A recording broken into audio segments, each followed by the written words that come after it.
Hello from my side as well. My name is Ingrit Roosileht, as already mentioned.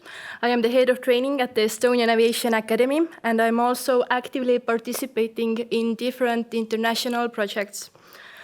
Today I'm here to talk about Urban Air Mobility Cities Roadmap, which is something that was created during Space for UAM project. Whilst I am here to present the work, I would still like to give tribute to the 4 other people who helped to create this roadmap. Maria Tamm, who is research and development expert at Estonian Air Navigation Services and in the Estonian Aviation Academy. Maiken Kull, who is also sitting here in the audience today. She is the Vice Rector for Development at the Estonian Aviation Academy. Marek Alliksoo, who is the CEO of SkyCorp, which is a hydrogen drones developing company, and Aire Olesk, who is a Space Research and Development Manager at Milrem Robotics.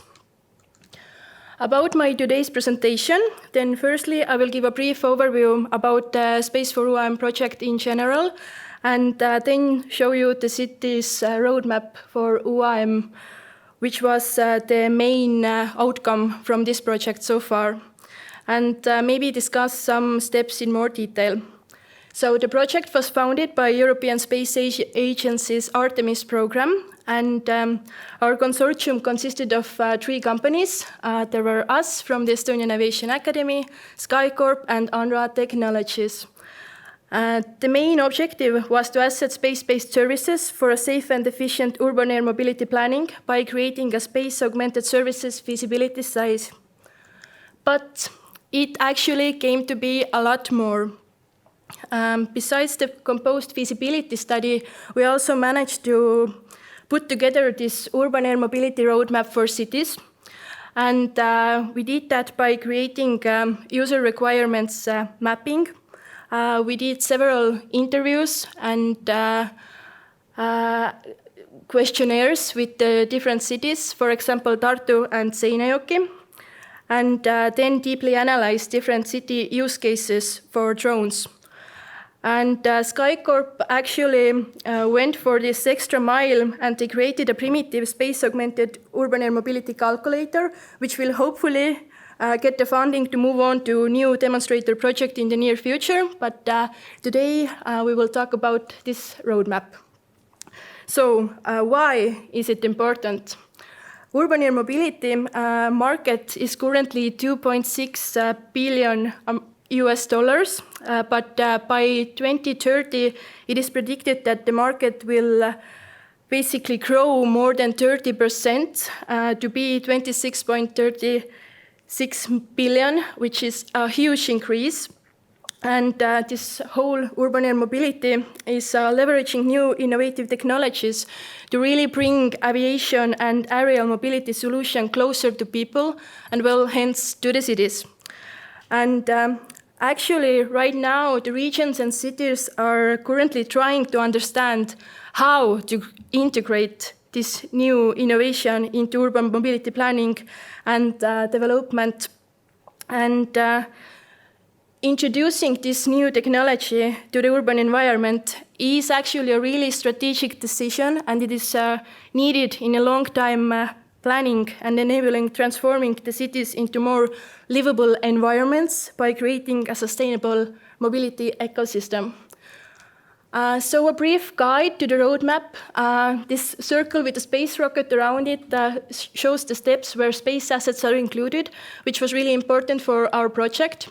And as you saw on the previous slide, we have subcategorized the roadmap into 5 main categories. There is preparation and planning, policy and coordination, technology and innovation, business and finance, digital skills and capacity.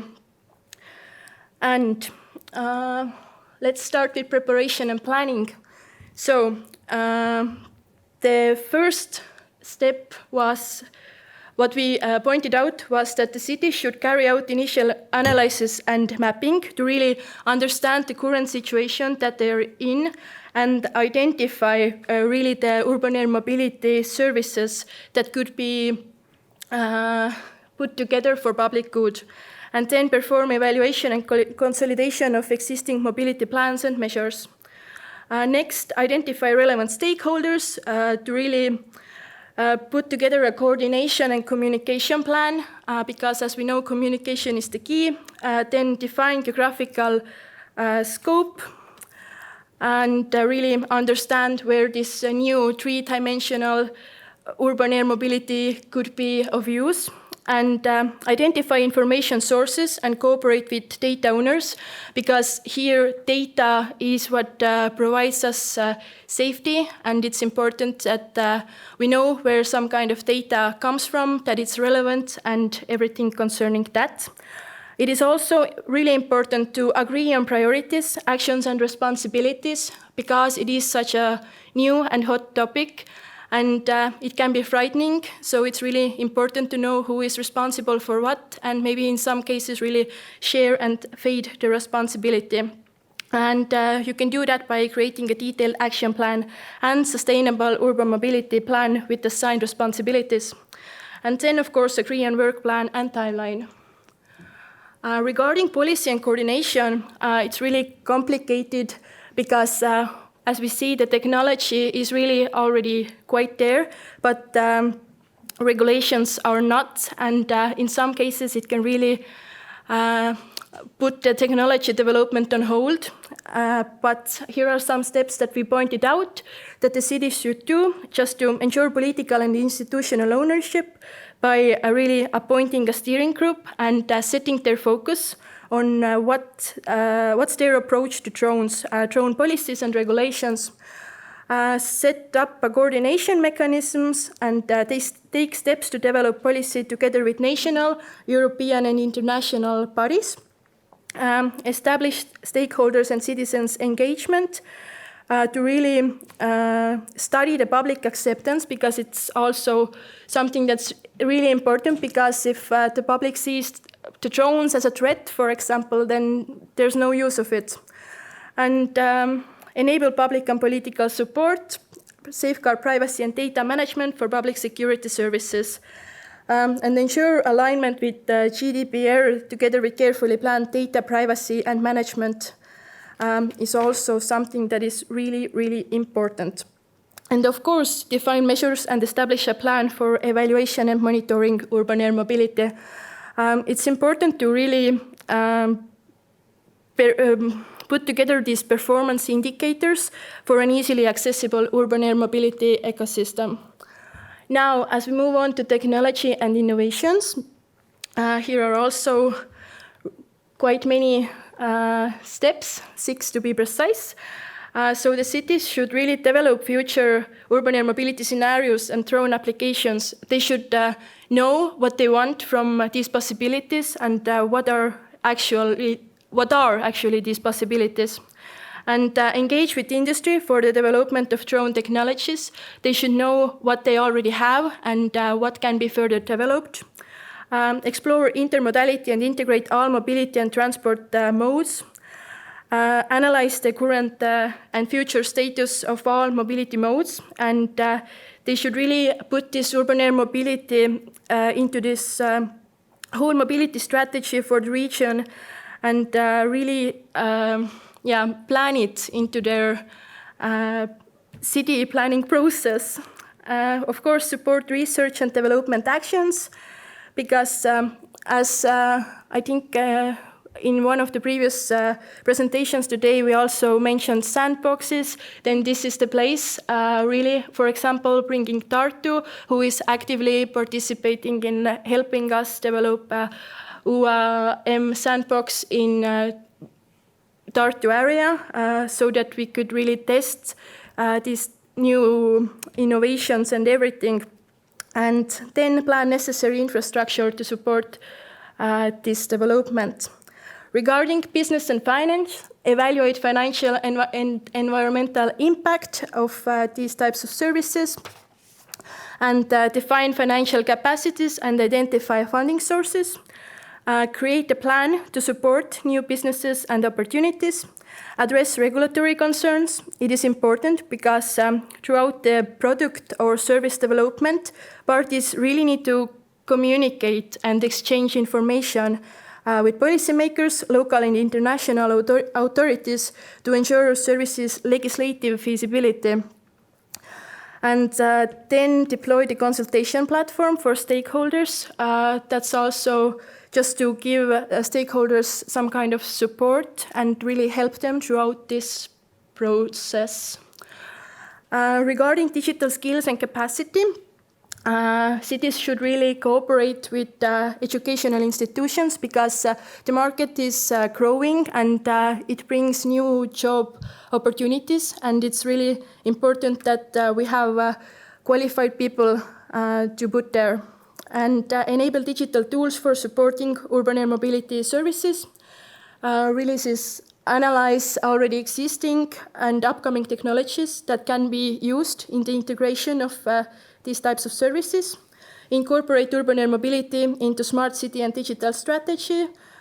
As already mentioned, really just include this into smart city planning. That's something that Tartu has already done also. And cybersecurity, as safety and security in aviation in general are always the main priority, then that's what it is in here as well. It's really on everybody's good, and it's a really, really important thing to consider. And then using Earth observation or other space data for urban air mobility, just to use all the materials that we actually have, but sometimes we might not know we have them. But it's like, for example, Earth observation is a really good data provider, and it's something that can be really useful here. And enable joint creation and validation, because co-creating and involving citizens when testing and validating already is important to get their approval and acceptance, because if they see these types of vehicles flying around, then when they see that they do it for the public good, not just to stalk them behind the window, then hopefully they will be more accepting. And thank you for your attention.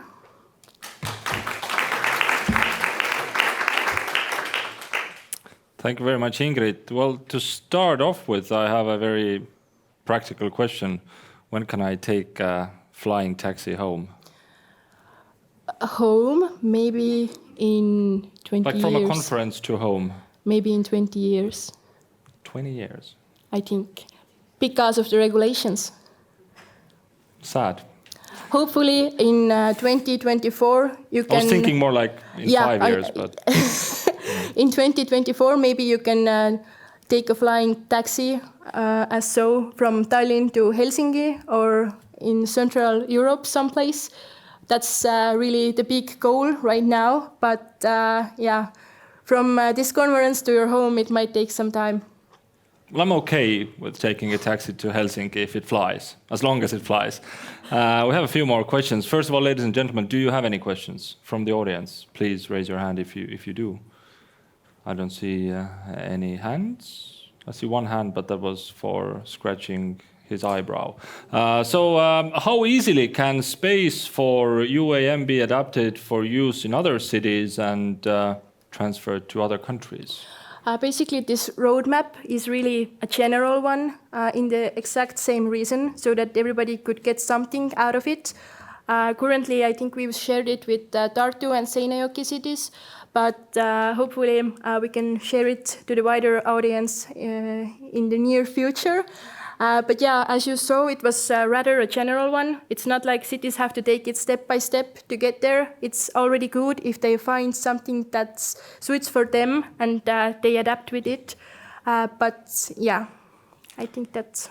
Are there any like analogs of your development going on in the world? I mean, and are they any different? I think that this cities approach is something that we've been first in, because during our project we actually tried to find these types of researches and we didn't. So that's why we decided that, okay, that's something that is needed right now in this whole industry process. So we decided to take it and make the roadmap ourselves. But generally, this urban air mobility is a really hot topic around the globe. And yeah, everybody is trying to figure out their way and how to adapt it. So I understand It's mostly about the regulations. I fly a drone myself. I just drowned one. Do you have a drone license? Week ago. Do you have? Yes, I do. Was that sincere enough? No, I don't. But You should. I have a tiny drone, 249 grams. You don't have to have a license for that. At least that's what DJI tells me. But they're a Chinese company, so who knows? Anyway, it's mostly about the regulations, or is it about technology? I mean, what prevents us from sitting in that flying taxi? Where is the technology still behind? And if then, in what aspects? I think last year was when we saw in Tartu actually demo flights carried out by eHang, which was a two-place like taxi that you could really fly, but it was like a demo flight and project. So the taxi was there, it flew, everything was all right, but the regulative part was maybe a bit behind. And then, of course, the air traffic control parts that you really need to adapt with the already existing aviation. I think that's the biggest concern, how to do it safely. And yeah. So the batteries are there, the engines are there. Everything is there. The gyroscopes, they actually work. They have some limits. Let's say Yeah. batteries, like let's say you can fly for 2 hours or so. You can 2 take hours a is fine. I can get to 20-hour flight Helsinki. just yet, Yeah. but hopefully one day. But yeah. Pretty amazing stuff. It is. Can't wait to do that. Thank you very much, Ingrit. Thank you. An applause, ladies and gentlemen.